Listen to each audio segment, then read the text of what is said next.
Bonjour, donc nous allons continuer notre travail sur le livre Maths et Matrices. C'est un wikibook.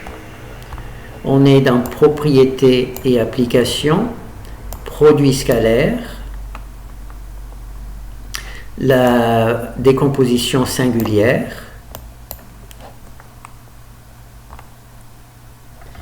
le pseudo inverse, une introduction.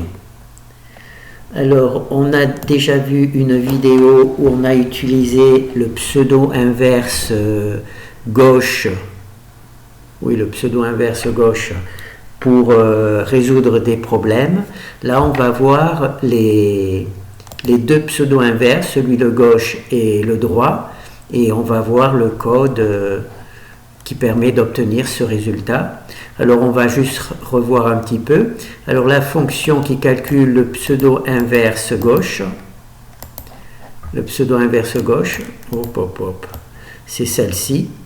Alors j'ai marqué pour le nom P inverse, pour pseudo-inverse. Le R, c'est parce que cette fonction travaille sur une matrice où il y a plus de lignes que de colonnes. Et en anglais, R, c'est row. Ligne, c'est row. R-O-W. Donc c'est pour ça que j'ai marqué pseudo pour les matrices qui ont plus de lignes que de colonnes. Voilà, c'est marqué ici, plus de lignes que de colonnes. On va utiliser cette fonction-là. Il y en a une deuxième, ça sera le pseudo-inverse CN. C pour colonne, c'est celle qui calculera le pseudo-inverse des matrices qui ont plus de colonnes que de lignes. C'est ici. Donc j'aurais pu choisir droite et gauche, mettre droite et gauche, mais j'ai préféré de garder les notions mathématiques, c'est-à-dire pseudo-inverse sur les matrices qui ont plus de lignes et pseudo-inverse sur les matrices qui ont plus de colonnes. C'est deux fonctions différentes et nous verrons le code tout à l'heure. Alors là, on va juste voir un petit exemple pour se familiariser. Voilà. Alors là, c'est pseudo-row, donc ça veut dire que ça va être une matrice qui a plus de lignes que de colonnes. On va voir à quoi ça ressemble. Voilà, c'est une matrice qui a plus de lignes que de colonnes. Elle a 3 lignes, elle a 5 colonnes. Voilà. Et là, c'est le pseudo-inverse. D'accord ? On va voir ensuite dans la fonction quel est l'algorithme qui permet d'obtenir le pseudo-inverse. Et là, on voit que j'aurais pu appeler le pseudo-inverse gauche, puisque c'est en le multipliant par la gauche que l'on obtient la matrice identité. Si vous pouvez essayer, je crois que je l'ai fait dans la vidéo sur le pseudo-inverse, la première, si vous le multipliez par la droite, vous n'obtiendrez pas la matrice identité. Voilà. Donc cette version-là, c'est la fonction pseudo-inverse row, celle qui a plus de lignes que de colonnes. Voilà, plus de lignes que de colonnes. Et elle permet d'obtenir une matrice. Quand on multiplie cette matrice par A, on obtient la matrice identité. Donc maintenant, je vais juste vous présenter la deuxième. Donc là, c'est la version qui a plus de colonnes que de lignes. On va faire un exemple un peu pour se familiariser avec ça, cette nouvelle fonction.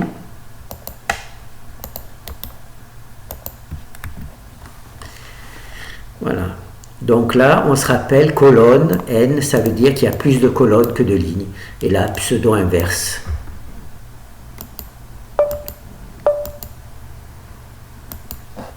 Alors ici, on a notre matrice là, notre matrice A. On voit qu'elle a plus de colonnes que de lignes. Elle a 3 lignes et 1, 2, 3, 4, 5 colonnes.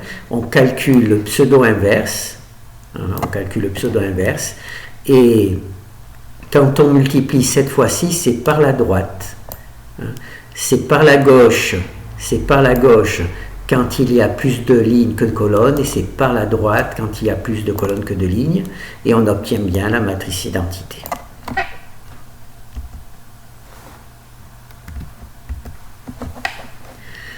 Alors maintenant, on va essayer de voir le code pour savoir comment on calcule.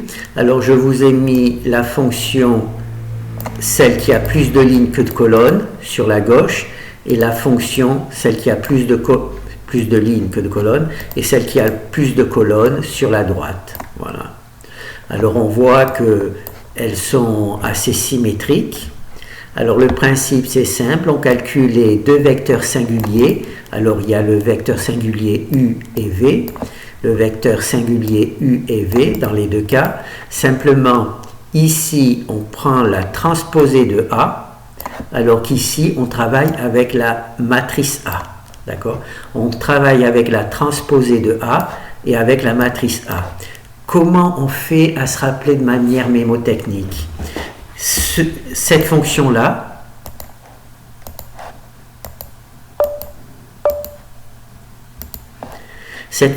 travaille avec des matrices de cette forme-là. On se rappelle qu'avec Gauss-Jordan, ce type de matrice, ça va nous donner résultat 1, 1 ici, 1, 1 ici, et 1, 1 ici, et des zéros partout. Pourquoi? Parce que le Gauss-Jordan a du mal à résoudre des systèmes où il y a plus de lignes que de colonnes. C'est d'ailleurs pour ça qu'on utilise par exemple le pseudo-inverse pour résoudre des problèmes de ce type. D'accord? Donc, si je travaillais directement avec la matrice A, avec cette fonction-là,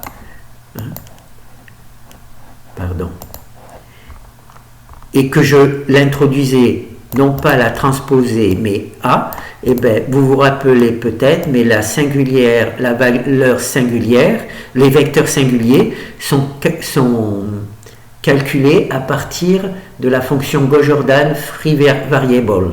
C'est-à-dire qu'il y a une variable libre, et donc c'est une fonction Gauss-Jordan. Et si je rentrais la matrice A de cette manière, ça n'irait pas puisque la fonction Gauss-Jordan n'est pas capable de résoudre des problèmes avec plus de lignes que de colonnes. Donc c'est pour ça que pour cette fonction-là, pour la fonction-là, étant donné qu'elle a plus de lignes que de colonnes, il faut non pas travailler avec la matrice A, mais avec sa transposée. Sa transposée, elle aura plus de colonnes que de lignes, tout simplement. D'accord? Elle aura plus de colonnes que de lignes, sa transposée. Parce que pour calculer les vecteurs U et les vecteurs V, on a besoin d'une matrice qui ait plus de colonnes que de lignes parce que c'est Gauss-Jordan qui va résoudre le problème, et Gauss-Jordan, face à ce genre de matrice qui a plus de lignes que de colonnes, ça foire. C'est-à-dire qu'on va se retrouver avec 1, 1 ici, un pivot ici qui est égal à 1, 0 en dessous, un deuxième pivot ici qui est égal à 1, 0 au-dessus, 0 en dessous, et un troisième pivot qui sera ici, avec 0 au-dessus et 0 en dessous, et ça ne nous mènera strictement à rien du tout. D'accord? C'est pour ça que dans ce type de matrice, pour calculer les valeurs singulières, il faut travailler sur la transposée de A. C'est marqué transposée, alors c'est où c'est qu'elle est? Voilà, c'est ici. Donc ici on a A. Alors ici on pose A avec un facteur. Ça on l'a vu dans la vidéo précédente sur les pseudo-inverses. On a besoin de mettre un facteur pour contrôler l'algorithme. Donc là c'est la matrice A factorisée et on en prend la transposée.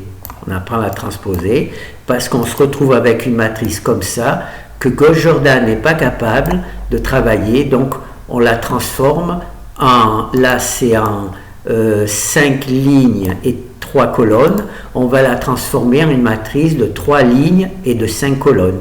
Et là, Gauss-Jordan va pouvoir résoudre et va pouvoir nous donner cette matrice-là. Voilà. Alors que de ce côté où il y a plus de colonnes que de lignes, on travaille directement avec la matrice A. Ici, on en prend la transposée de A, alors qu'ici, c'est directement A, parce qu'on se trouve dans le cas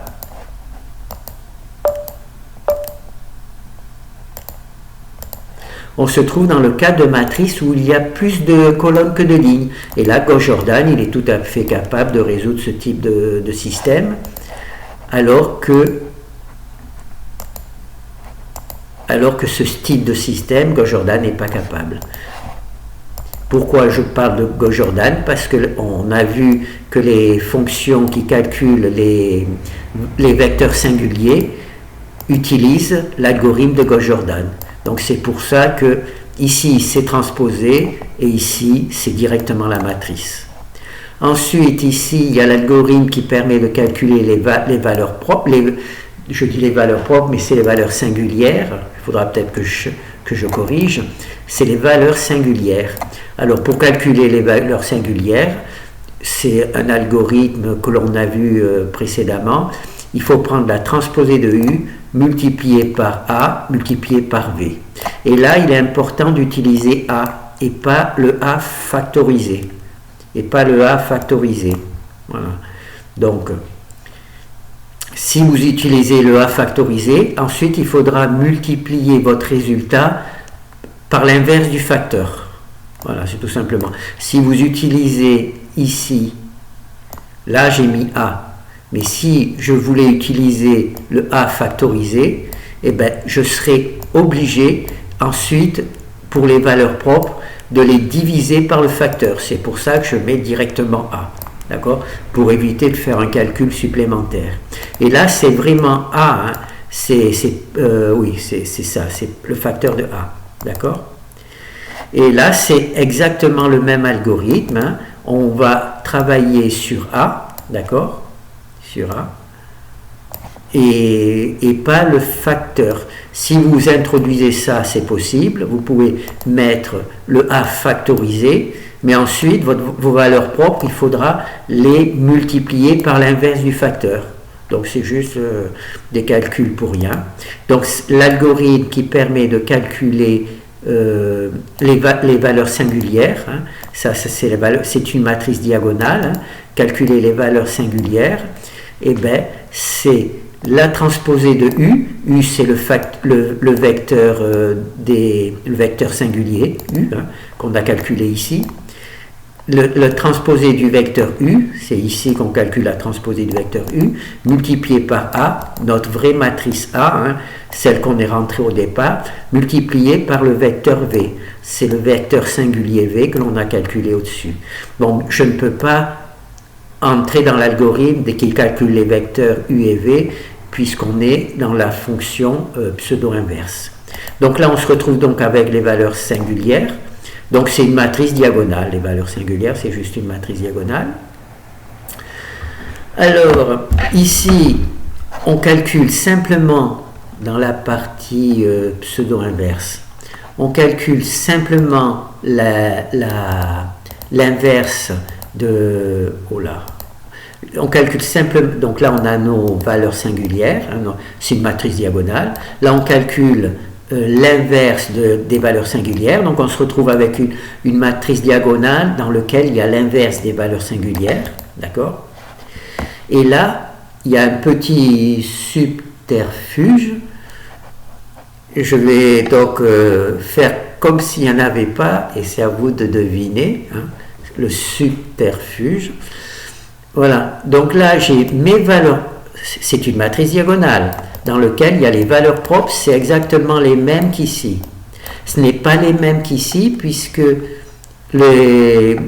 ici on calcule les vecteurs singuliers avec U, et avec ici on a calculé les vecteurs singuliers avec la transformée de A, et ici les vecteurs singuliers avec A.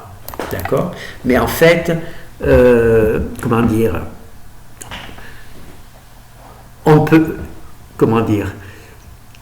on peut, étant donné qu'ils travaillent chacun sur des matrices différentes, on ne peut pas dire que, on peut pas dire que elles ont le même, on va avoir les mêmes, là, quand j'ai dit elles ont les mêmes valeurs propres, hein, étant donné qu'on travaille avec des matrices différentes, une qui a ici plus de lignes, une qui a plus de colonnes, quand je dis qu'elles ont les mêmes valeurs propres, c'est cet algorithme qui utilise les mêmes vecteurs, U et V, et la transposée de U, V, transposé de U, V, ils utilisent les mêmes vecteurs. Naturellement, ces deux vecteurs sont différents puisqu'ils travaillent obligatoirement sur des matrices différentes, puisque une a plus de lignes et l'autre a plus de colonnes. Donc voilà, mais pour moi, je vais dire que c'est le même valeur propre puisqu'on les obtient avec le même algorithme. Voilà, pour me simplifier la vie. Donc là, on calcule, les valeurs singulières, là c'est valeurs singulières, une matrice diagonale, on a vu le même travail avec les valeurs propres. Donc c'est juste, là on travaille sur des valeurs singulières, et alors qu'il y a le même algorithme pour calculer sur les valeurs propres. D'accord? Donc là on a notre résultat. Alors ici, pardon, j'ai pris l'inverse des valeurs propres, des valeurs singulières, pardon, l'inverse des valeurs singulières, c'est ici, hein, c'est marqué, c'est une fonction qui calcule l'inverse. En fait, elle prend l'inverse des valeurs qui sont sur la diagonale. Donc, au lieu de multiplier, j'ai décidé d'écrire une fonction qui fait que ça, qui calcule juste l'inverse des valeurs qui sont sur la diagonale. Donc, je l'ai utilisé, je l'ai appelé inverse singulière value décomposition. Hein. Là, on fait exactement la même chose, simplement on en prend la transposée. Alors maintenant, imaginez une matrice diagonale. C'est une matrice carrée. Imaginez une matrice diagonale, c'est une matrice carrée. Quel est l'intérêt d'en prendre la transposée? On va regarder une matrice carrée, on met des 1 sur toute la diagonale, d'accord? Partout ailleurs c'est 0. Qu'est-ce qui se passe si vous prenez la transposée de cette matrice? Ben, ces deux matrices sont identiques. D'accord? Donc prendre la transposée d'une matrice diagonale, puisque là, on a calculé ici les valeurs propres, les valeurs singulières. Hein. Prendre la transposée, c'est complètement ridicule. D'accord? Sauf que, où elle est? Là, ici, bon, ben, on a la matrice des valeurs comment ça s'appelle? Des valeurs singulières, c'est une matrice carrée, d'accord? Mais là, de ce côté-là, pour cet algorithme-là, eh ben, la matrice des valeurs singulières, ce n'est pas une matrice carrée. Il y a R et C, c'est-à-dire qu'il y a un nombre de lignes et un nombre de colonnes différents. D'accord? Et comme elle a plus de lignes que de colonnes, donc c'est une matrice qui a plus de lignes que de colonnes. D'accord? Et donc, quand on prend l'inverse d'une matrice diagonale, hein, eh ben, qui n'est pas carrée, eh ben, on en prend la transposée, ce n'est pas ridicule. D'accord? Je vais peut-être le faire comme ça. Donc là, on a une matrice.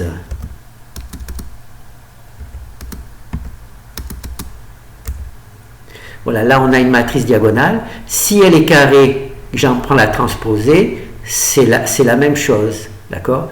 Mais maintenant, si la matrice n'est pas carrée,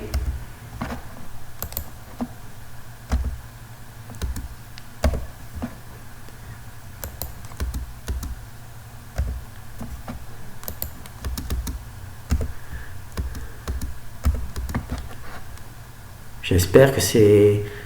voilà. Oui, plus de lignes que plus de colonnes. Voilà. Voilà. Ici, on lit, il y a plus de lignes. Pardon, oh, c'est ici. Ici, il y a plus de colonnes. D'accord? Et ici, on a les valeurs propres. C'est RC. Donc, on va dire que elle a 3 lignes. Hein, 3 lignes. Et 1, 2, 3, 4 colonnes. Hein? Donc, puisque là, la valeur propre, c'est RC. Pardon. Voilà. Et donc là, c'est quand même une matrice diagonale, puisque sur la diagonale, il y a des 1, hein? Mais partout ailleurs, c'est des 0. Alors là, normalement, il n'y aurait pas des 1, mais il y a les valeurs singulières. Hein? J'ai mis 1, c'est pour que ça soit plus facile à écrire. Donc là, il y a 0.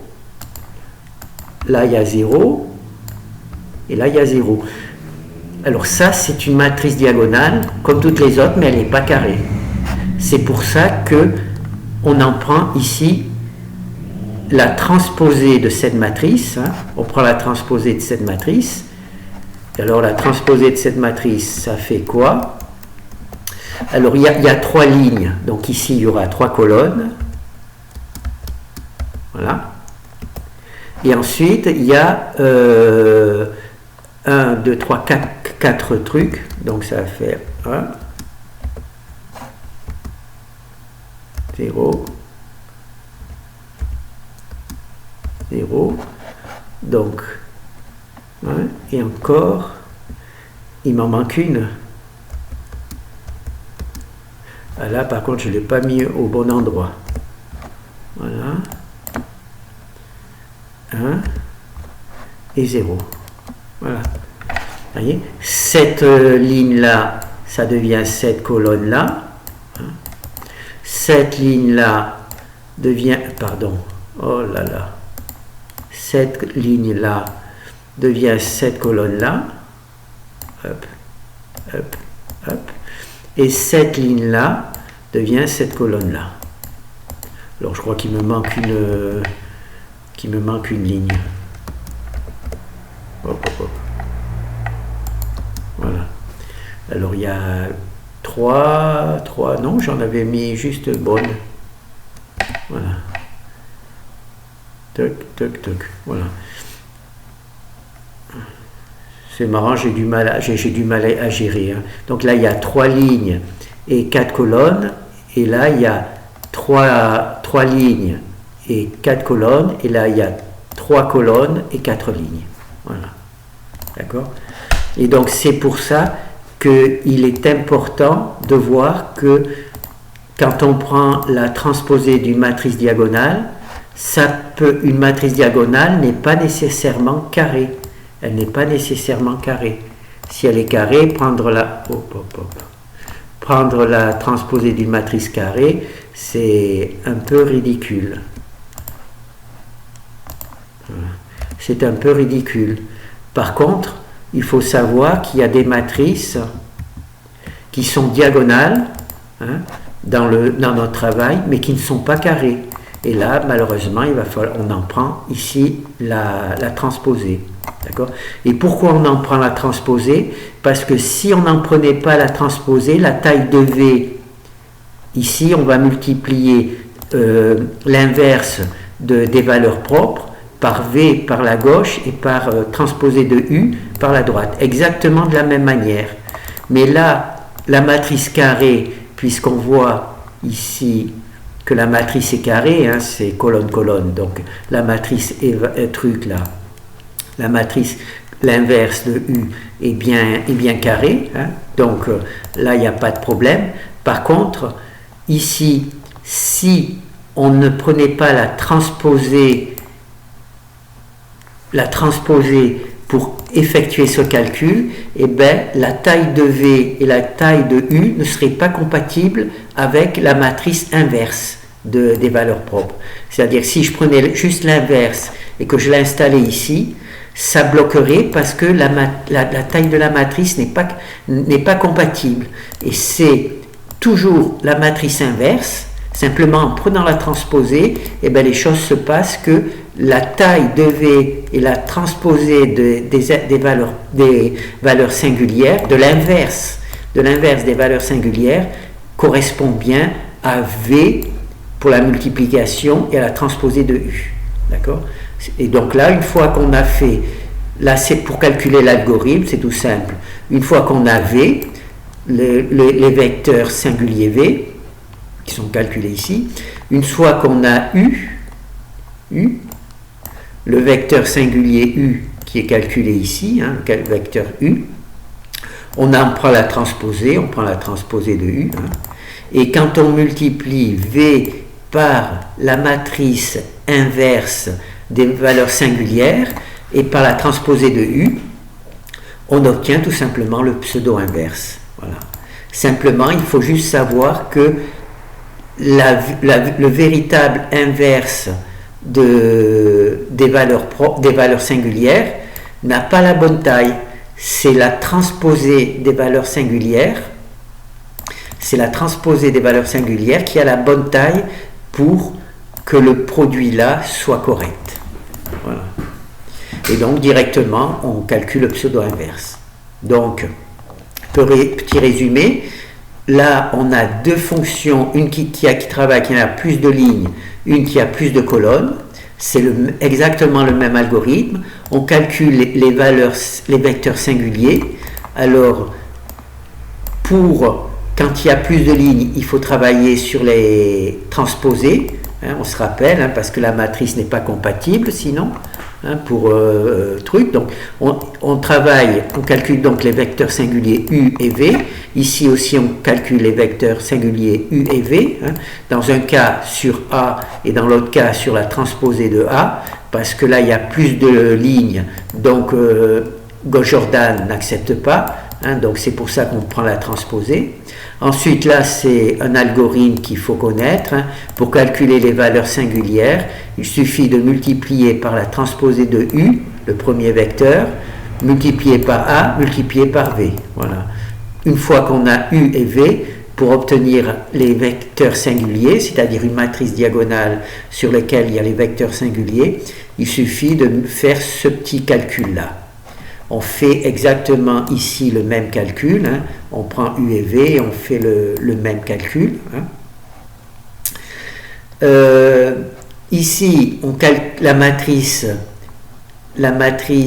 des valeurs singulières est carrée, donc on peut directement l'introduire, en prendre l'inverse, et ensuite l'introduire dans l'algorithme qui calcule le pseudo-inverse. V multiplié par l'inverse de la matrice diagonale des valeurs singulières multiplié par la transposée de U.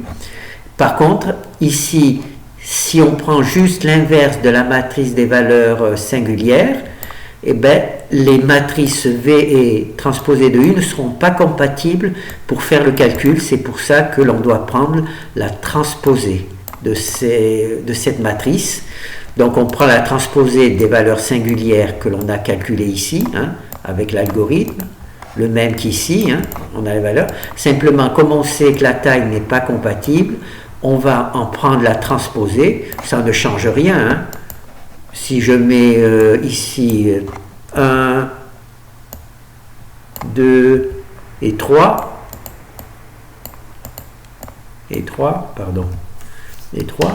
là je fais 1, 2 et 3, ça ne change rien. Il y a comment dire, quand je vais multiplier par cette matrice ou par cette matrice, je vais avoir le même résultat. Simplement, dans un cas, les matrices seront de taille compatible, donc il n'y aura pas de problème, et dans l'autre cas, si je ne prenais pas la transposée, les matrices ne seraient pas de taille compatible. Voilà. Bon, alors, où on en est? Donc là, c'est bon. Et ensuite, une fois qu'on a la bonne taille compatible, en prenant l'inverse en prenant la transposée de l'inverse des valeurs singulières, on peut directement calculer le pseudo-inverse. C'est la fonction. Voilà. Donc ici, il y a V multiplié par l'inverse de la transposée. On voit, c'est bien écrit, inverse, transposée des valeurs propres. Inverse de transposer des valeurs propres, et ça nous donne donc cette matrice-là, et cette matrice-là, on la multiplie par la transposée de U. Voilà, la transposée de U, et ça nous donne le pseudo-inverse dans les deux cas. Voilà. Le pseudo-inverse, il sort ici, ça c'est dangereux. Il sort ici, voilà. Enfin. Voilà. Donc là, on a vu l'algorithme utilisé.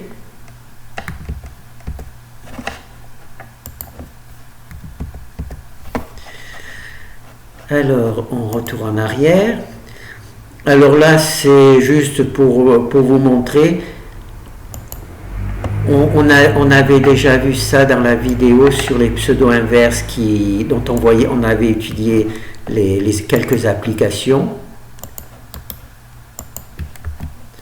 Alors là, pardon, Là, c'est la fonction pseudo-inverse de tout à l'heure.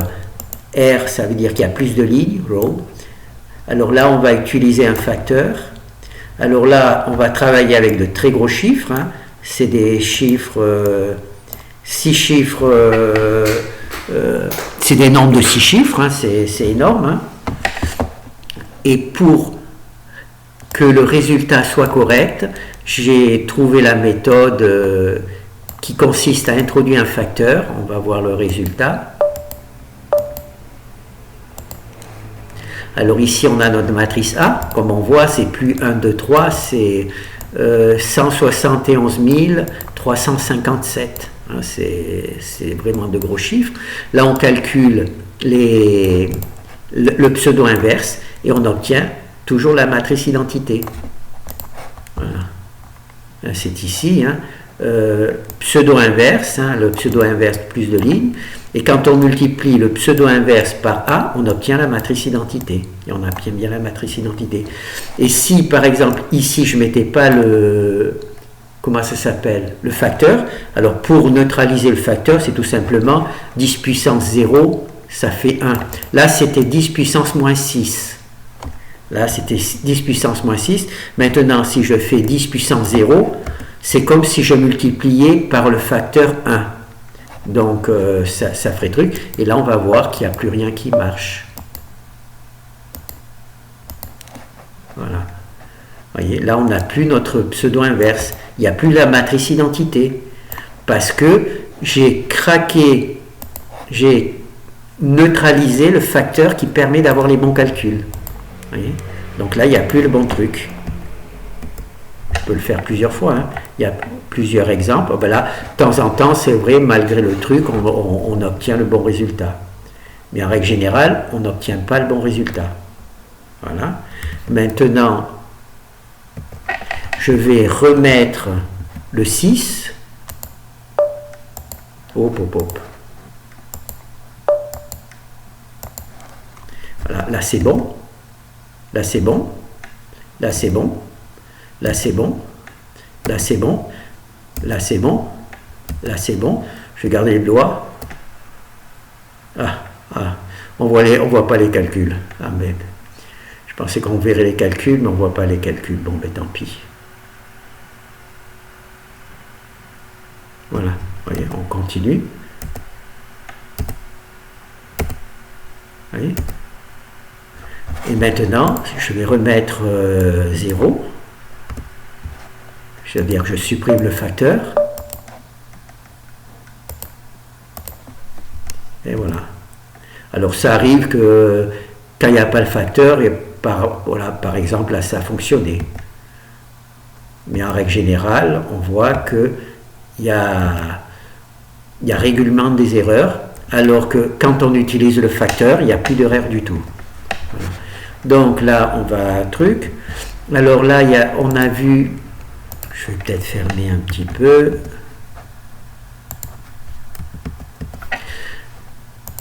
Là, on a vu l'exemple quand il y a plus de lignes que de colonnes. Hein, quand il y a plus de lignes que de colonnes. Et maintenant, on va faire le même exemple avec ici. On va faire le même exemple avec quand il y a plus de colonnes que de lignes. Voilà. Quand j'ai découvert la méthode des facteurs, j'ai été surpris que ça marche aussi bien. J'étais obligé de toute manière, puisque mes fonctions ne fonctionnaient pas. Dès que je mettais des chiffres 200, 300, quand je mettais 9, 4, 5, ça allait, mais dès que je mettais 200, 300, alors je pensais que c'était l'algorithme qui n'était pas bon. Et en fait, non, c'est parce qu'il y avait pas, il manquait le facteur. Il y a le facteur. On va faire un truc. On va mettre, là il n'y a que 2 chiffres, on va mettre 6 chiffres.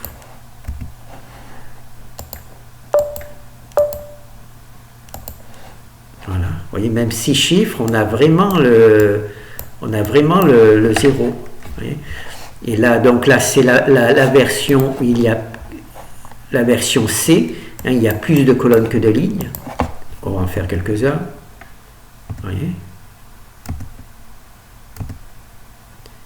Regardez toujours le pseudo-inverse, enfin le produit truc là. Voilà. Maintenant, je vais faire tout simplement la même chose. Je vais remettre 0. Donc là, il n'y aurait plus de facteur. Voilà. Donc ça n'a plus rien à voir. Là, on perd complètement. Le pseudo inverse n'a plus rien à voir. N'a plus rien à voir avec. Voilà. De temps en temps, ça arrive que la matrice, exceptionnellement, voilà, de temps en temps, ça va avoir. Sur 100, vous en aurez bien 2 ou 3. Voilà.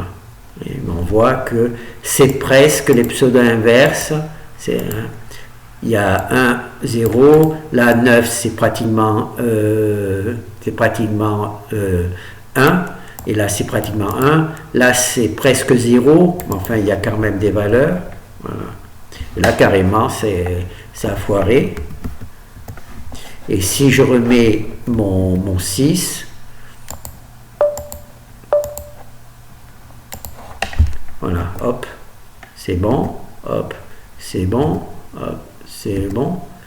Ben là, j'ai mis combien? J'ai mis 6 chiffres, je vais mettre 12 pour voir si 12. Là, je prends des risques, mais enfin.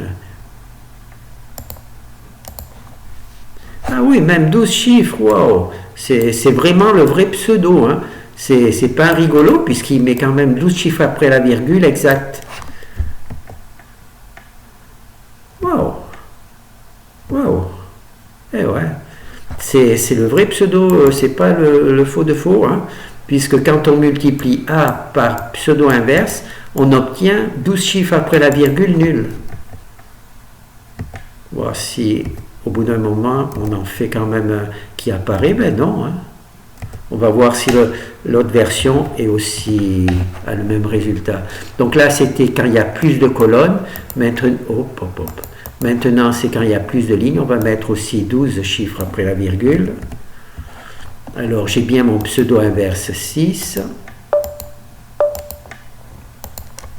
Eh oui.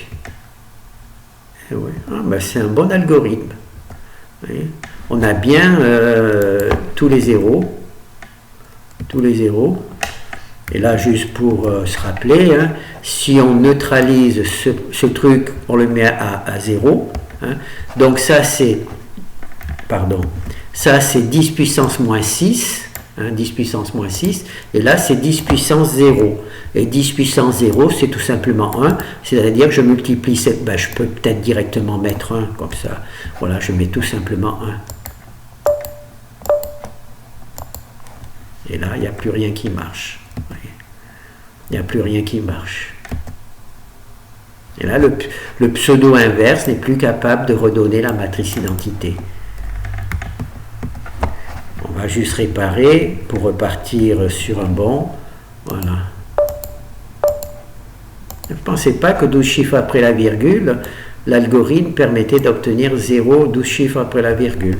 Donc c'est de bons pseudo inverses. Bon, bien entendu, ce travaille sur des matrices de petite taille. Si vous prenez des matrices de 200 ou 300 coefficients, là, il vaut mieux que vous travaillez sur MATLAB ou sur autre chose. Hein. Là, c'est juste pour s'amuser, hein, donc c'est des petites matrices. Merci. Alors, celui-là, on va le fermer. Voilà, donc là, on a vu pseudo-inverse, une introduction. Hein. Donc, il y a deux fonctions. Une qui Rn pour row, qui a plus de lignes que de colonnes, une Cn, colonne, hein, qui a plus de colonnes que de trucs. Et on a vu que ça fonctionnait à peu près correctement. Et ce travail-là, il est dans la suite de quoi? Ah non, c'était oh là, c'était encore avant, produit scalaire. Voilà. On a vu le pseudo-inverse, on a vu des applications dans une ou deux vidéos précédentes, on a vu qu'on pouvait utiliser la méthode du pseudo-inverse gauche ou celui qui a le plus de lignes que de colonnes pour résoudre la méthode des moindres carrés, des courbes linéaires, des courbes quadratiques. Ça, on a vu les applications. Hein. C'est le pseudo-inverse gauche. Voilà. Pseudo-inverse gauche. Pour le pseudo-inverse droit, je n'ai pas trouvé d'application. Je ne sais pas à quoi ça sert. Donc si vous savez, ben, vous pouvez toujours me dire. Bon, ben merci.